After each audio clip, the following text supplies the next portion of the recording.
안녕하십니까. SBS 뉴스입니다. 트럼프 대통령이 북미 정상 간 한라인이 개설돼 있다고 공개했습니다. 현지 시간으로 오는 17일 김정은 위원장에게 전화를 걸겠다고 밝혔습니다. 워싱턴에서 정하석 특파원입니다. 트럼프 대통령은 지난 12일 싱가포르 북미 정상회담에서 김정은 위원장에게 자신의 직통 전화번호를 전달했다고 밝혔습니다.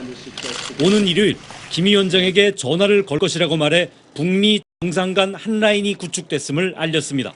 I gave him a very direct number. He can now call me if he has any difficulty. I can call him. We have communication. It's a very good thing. 남북 정상 간 직통 전화에 이어 북미 정상 사이에도 한라인이 개설됨에 따라 남북미 정상들의 직접 의사소통으로 후속 비핵화 협상에 가속도가 붙을 것으로 전망됩니다.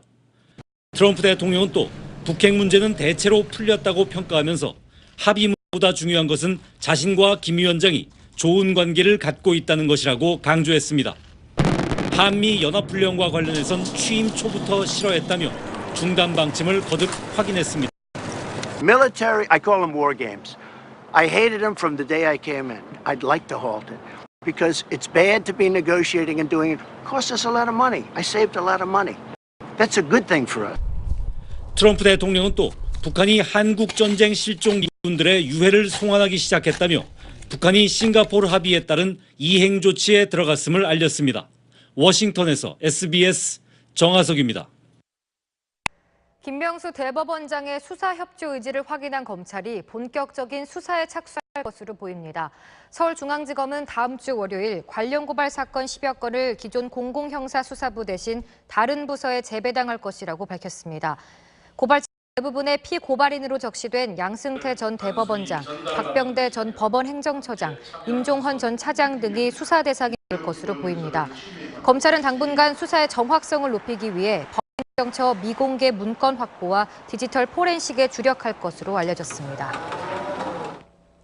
문재인 대통령이 이달 30일 정년 퇴임하는 이철성 경찰청장 후임에 민감용 경찰청 차장을 내정했습니다. 금희겸 청와대 대변인은 민 내정자가 현 정부가 추진하고 있는 경찰개혁의 연속성을 확보하고 경찰개혁을 성공적으로 이끌 적임자라는 판단에 따라 임명했다고 밝혔습니다. 경찰위원회 동의 과정을 밟은 민 내정자는 국회 인사청문회를 거친 뒤 정식 임명될 예정입니다. 전남 영암 출신의 민 내정자는 경찰청 수사구조 개혁팀장과 기획조정관, 서울지방경찰청 차장 등을 역임했습니다. 우리 축구대표팀이 오늘 스웨덴과 1차전이 열리는 니즈니 노브고로드로 이동합니다. 선수들은 수비 조직력이 99% 완성됐다며 더욱 강한 자신감을 드러냈습니다. 상트페테르부르크에서 주영민 기자입니다. 대표팀은 중앙수비수 장현수가 부상에서 돌아온 오스트리아 전지훈련 때부터 본격적인 수비력 강화에 들어갔습니다.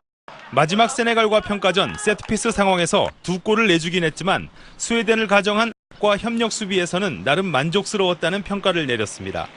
그리고 러시아에 도착한 이후 3번의 비공개 훈련을 거친 수비수들은 강한 자신감을 보였습니다. 준비의 완성 단계에 돼 있고요. 그리고 저희가 준비한 대로라면 좀 실점을 안 할 수 있는 방법으로 생각을 했어요. 그렇게 준비를 했고요. 99% 단계라고 보시면 될 것 같아요. 신태용 감독이 심혈을 기울여 만들고 있는 세트피스의 완성도 높아지고 있습니다. 선수들은 쉬는 동안에도 다양한 세트피스 상황을 머릿속에 그리며 준비하고 있습니다. 세트 플레이에 대한 그런 작전이라고 해야 되나, 저희만의 그런 전술을 이렇게 벽에 종이로 붙여서 선수들이 치료받을 때나 쉴 때도 그걸 보면서 선수들끼리 많은 대화를 하고 그렇게 준비하고 있습니다. 훈련장엔 갈수록 활기가 넘치는 가운데 정몽규 대한축구협회장과 홍명보 전무는 선수들을 격려하며 힘을 불어넣었습니다. 힘겨운 여정을 거쳐 이곳 페테르부르크에서 마지막으로 전술을 다듬은 신태영호는 오늘 1차전이 열리는 니즈니 노브고로드로 떠납니다. SBS 주영민입니다. 러시아 월드컵 B조 1차전에서 포르투갈이 월드컵 최고령 해트트릭을 기록한 호날두를 앞세워 스페인과 3대4 극적인 무승부를 기록했습니다. 포르투갈은 러시아 소치 피스트 올림픽 스타디움에서 열린 스페인 경기에서 호날두가 전반 4분 만에 페널티킥을 성공시켜 앞서간 뒤 4골을 더 주고받았습니다. 경기 종료 전까지 3대2로 끌려가던 포르투갈은 후반 43분 호날두가 페널티 박스 정면에서 자신이 얻어낸 프리킥을 오른발로 감아차 성공시키며 3대3 극적인 무승부를 기록했습니다. 피감기관의 돈으로 외유성 출장을 다녀온 의혹으로 자리에서 물러난 김기식 전 금융감독원장이 어제 검찰 조사를 받았습니다.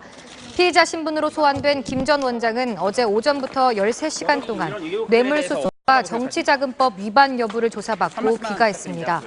김 전 원장은 과거 국회 정무위원회 소속 국회의원을 지내면서 피감기관의 돈으로 여러 차례 해외 출장을 다녀온 의혹으로 자유한국당과 보수성향 시민단체에 의해 고발됐습니다. 미국의 관세 폭탄 강행에 맞서 중국이 500억 달러, 약 55조 원에 달하는 미국산 제품 659개 품목에 대해 25%의 추가 관세를 부과하기로 했습니다. 중국 국무원 관세세칙위원회는 미국 농산물과 자동차 제품에 대한 관세는 다음 달 6일부터, 나머지 상품은 추후 발표될 것이라고 밝혔습니다. 트럼프 대통령은 앞서 성명을 통해 500억 달러 상당의 중국 수입품의 25%의 관세를 내달 6일부터 2단계로 나눠 부과한다고 발표했습니다. 네, 오늘도 예년 이맘때만큼 덥겠습니다. 햇볕이 내리쬐면서 서울 기온 28도로 어제와 비슷하겠는데요. 대전도 28도, 광주 29도로 초여름 수준의 더위가 예상됩니다. 다만 동풍의 영향을 받는 동해안 지방은 이야기가 다릅니다. 강릉의 낮 기온 21도, 포항이 20도에 머무는 등 서쪽과 기온 차이가 크게 나며 선선하겠습니다. 현재 위성 영상입니다. 전국이 대체로 맑은 가운데 동해안 지방에만 구름이 조금 지나고 있습니다. 오늘 별다른 비나 소나기 예보 없이 쭉 비슷한 하늘 표정이 이어지겠습니다. 미세먼지 농도도 좋음에서 보통 수준을 유지해서 활동하기가 한결 수월하겠습니다. 한편 남해 먼바다에는 풍랑주의보가 내려져 있습니다. 오늘 남해안 지방에도 바람이 강하게 불겠습니다. 동해안에는 내일까지 너울성 파도가 이어지겠습니다. 당분간 뚜렷한 특징 없이 무난한 초여름 수준의 날씨가 이어지겠습니다. 날씨였습니다. 뉴스를 마칩니다. 고맙습니다.